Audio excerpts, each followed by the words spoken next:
Welcome back to the deep dive. I hope you're sitting down for this one, or maybe even lying down. Lying down might actually be better. Right, because today we're shifting gears. We usually do these huge, sweeping looks at, big topics, but today we're going microscopic. We really are. We're zooming in on a single room, a single night. One night, two people, and this really quiet, really strange psychological drama that unfolds. It's fascinating. It's a complete bottle episode. If this were a TV show, the whole thing would take place in one apartment. The lighting is dim, the mood is, thick. Exactly. So for you listening, turn down the lights, get comfortable. We are stepping back in time to September 8th, 1965. It's 9:00 p.m. We're in Elmira, New York. Summer's fading. And we are walking right into the living room of a couple named Rob and Jane.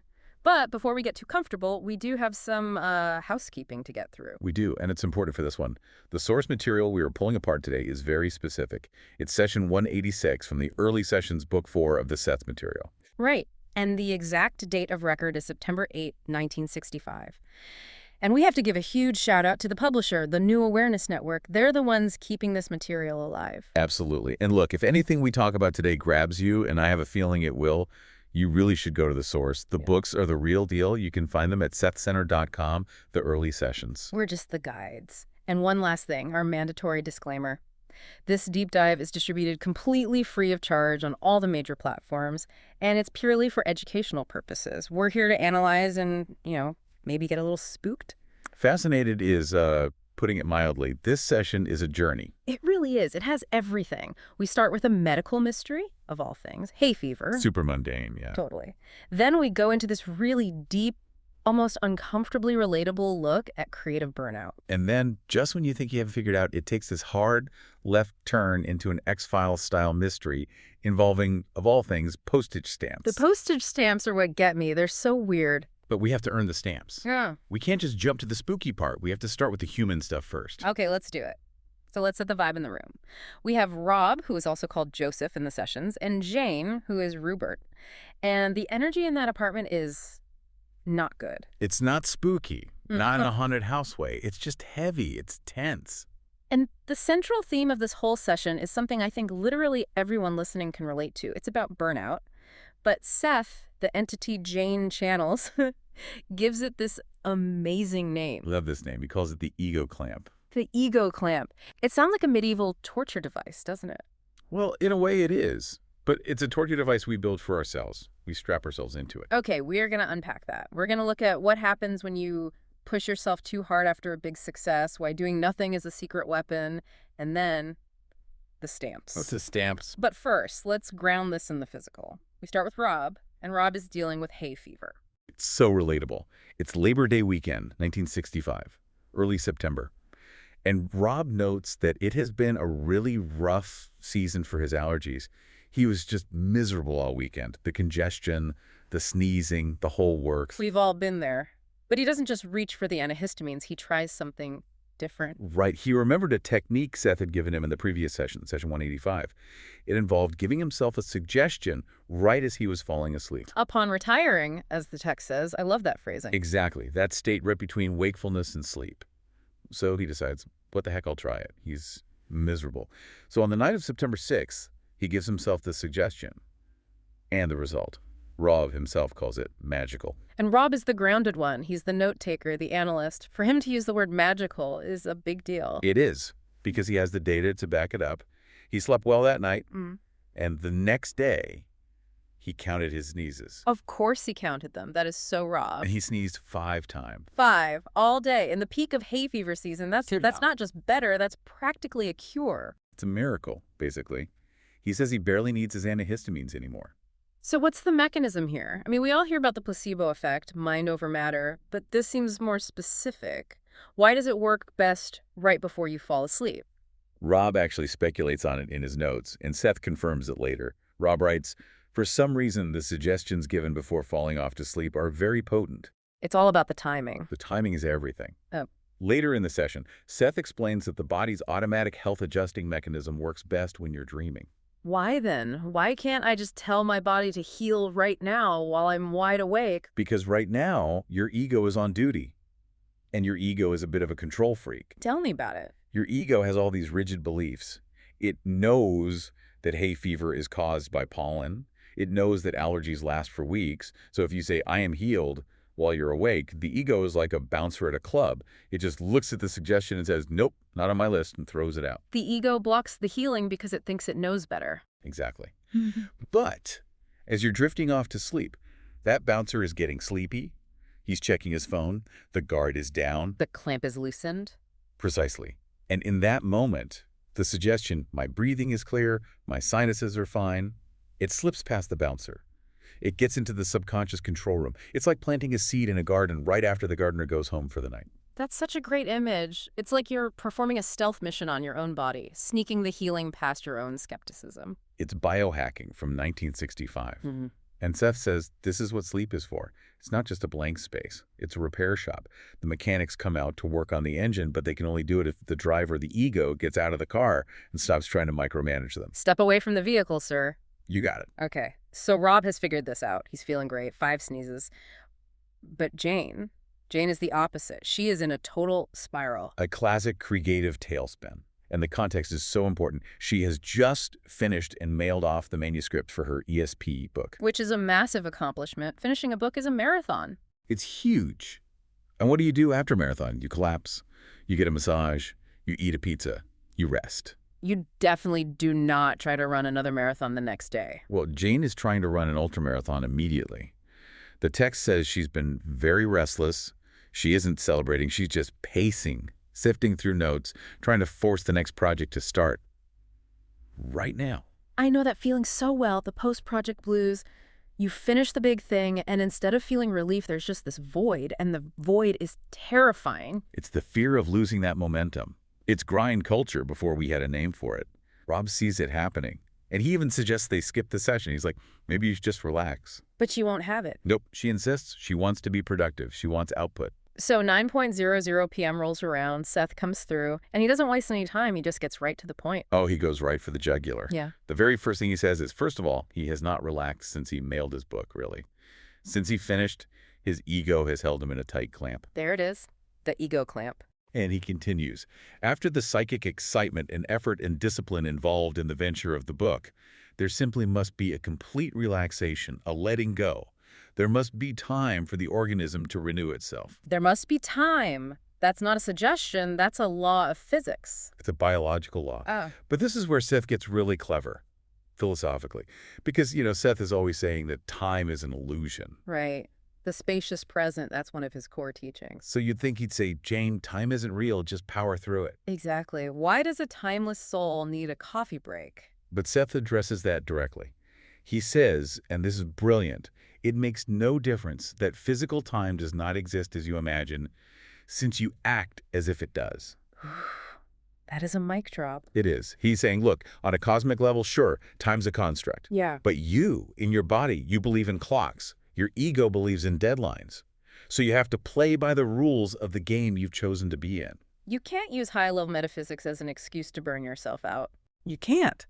And then he uses this really kind of violent metaphor for what Jane is doing. He says she is using her ego as a whip. He insists in using his ego as a whip to force speed. That's a powerful image. A whip forces an animal to move through pain and fear.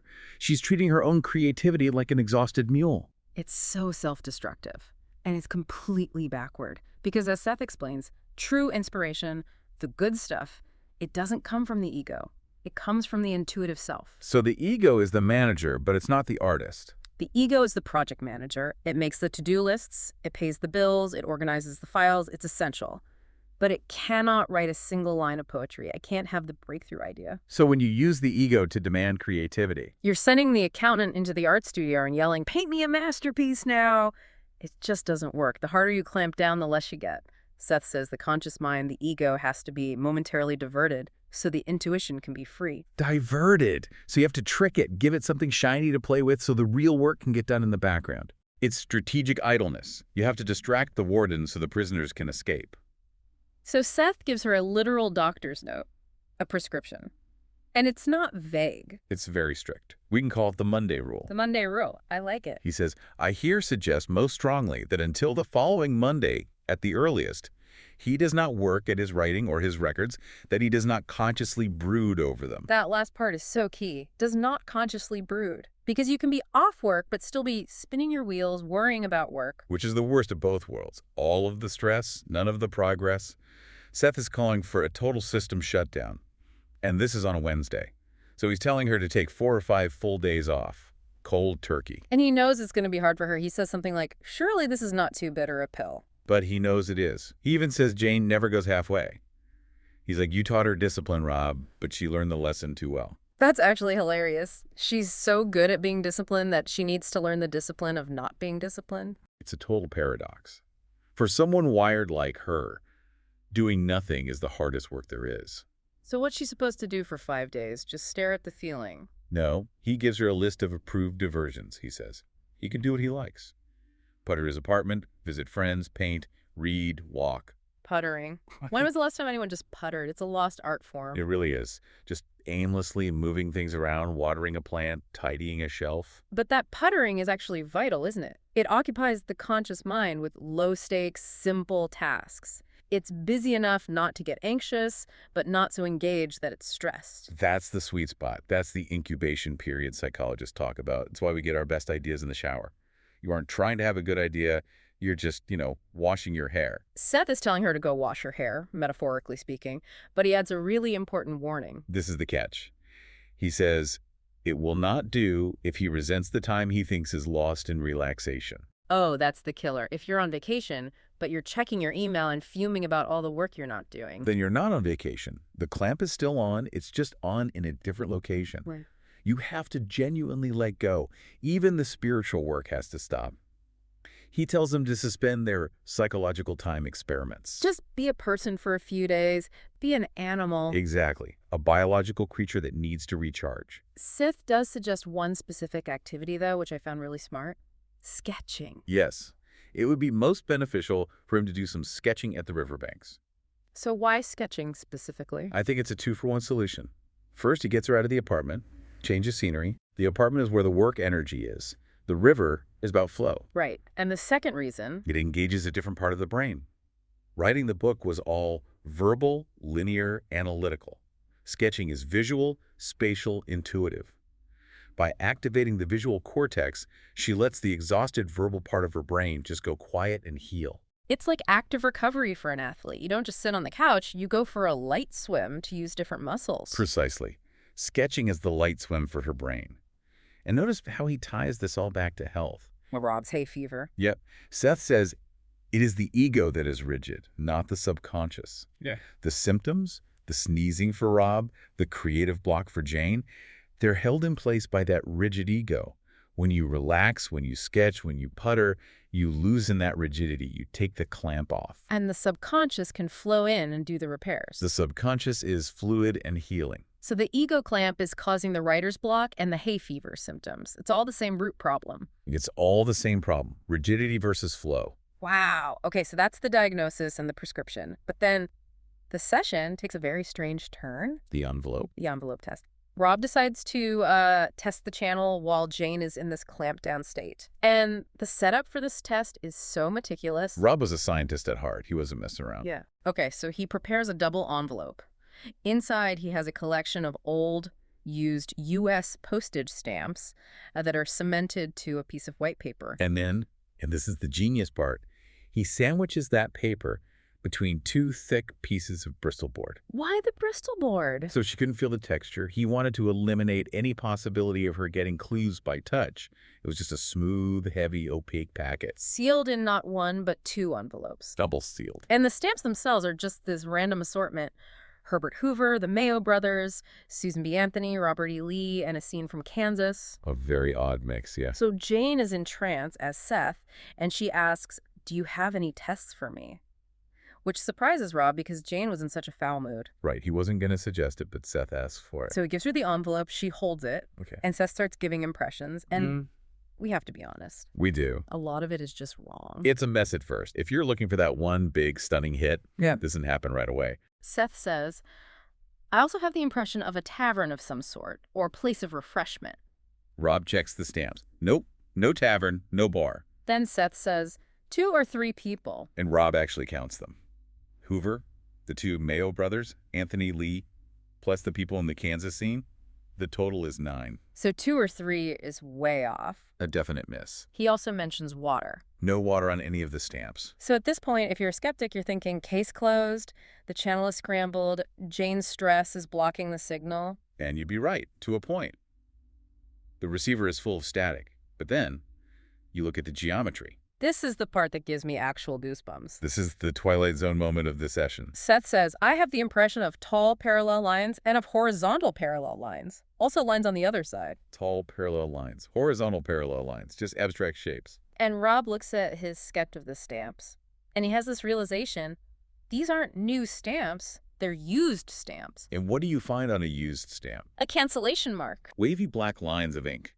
Parallel lines, usually running horizontally across the stamp, with vertical or circular postmarks as well. Oh my God. Rob confirms it in his notes. He writes, from the sketch, it can be seen that parallel lines, both horizontal and tall, or vertical, are present. These are the customary wavy lines of cancellation. That is just, it's so bizarrely specific. He couldn't see the faces. He couldn't see the Kansas prairie. He saw the geometry of the ink that was printed on top of the images. It's just a totally different way of seeing. It's not like looking through a camera. Yeah. It's like perceiving the raw structural data of an object. And on a used stamp, the most dominant geometric feature isn't a face, it's those big black parallel lines that obliterate the image. Tall parallel lines and horizontal parallel lines. It's such a boring technical description, but when you realize he's describing something he can't possibly see. It's the kind of detail you could never guess. A guesser would say, I see a famous person, or I see a flag.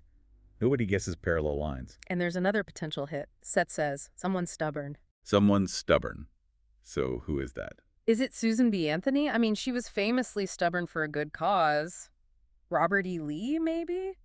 Rob has a different theory, and it ties the whole session together perfectly. What's his theory? Rob speculates that the stubborn one was Jane herself. He writes, Jane's constant nagging at herself to begin another project was stubborn, in that she refused to relax. Whoa, so Seth is trying to read the object, but he's also picking up the powerful emotional state of the person holding it. The medium is bleeding into the message. The channel is Jane, and Jane is radiating stubbornness like a furnace. So that feeling colors the perception of the object. It's like trying to see a landscape through a dirty window. You can sort of see the trees, but you also see the smudge on the glass. A perfect analogy.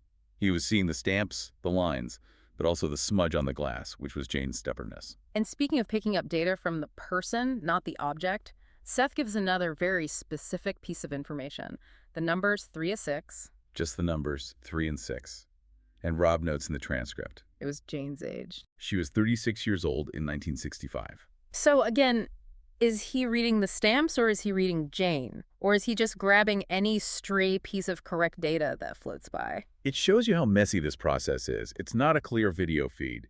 It's this weird collage of clairvoyance, telepathy, geometry, and emotion all jumbled together. And to his credit, Seth actually admits this after their break. He says the results weren't good enough. He totally owns it. He says Rupert was not at his best this evening, so we did not get specific enough information. I have so much respect for that honesty. He doesn't try to spin the misses. And then he explains how he even knew there was a test in the first place because Rob never told him. The telepathy part. Rob asks him, did you pick that test information up from me telepathically? And Seth says, the fact of a test, yes. The fact of a test, yes. That's such a critical distinction. He's saying he used telepathy to read Rob's mind and know a test was waiting. But then he tried to use clairvoyance to see what was in the envelope.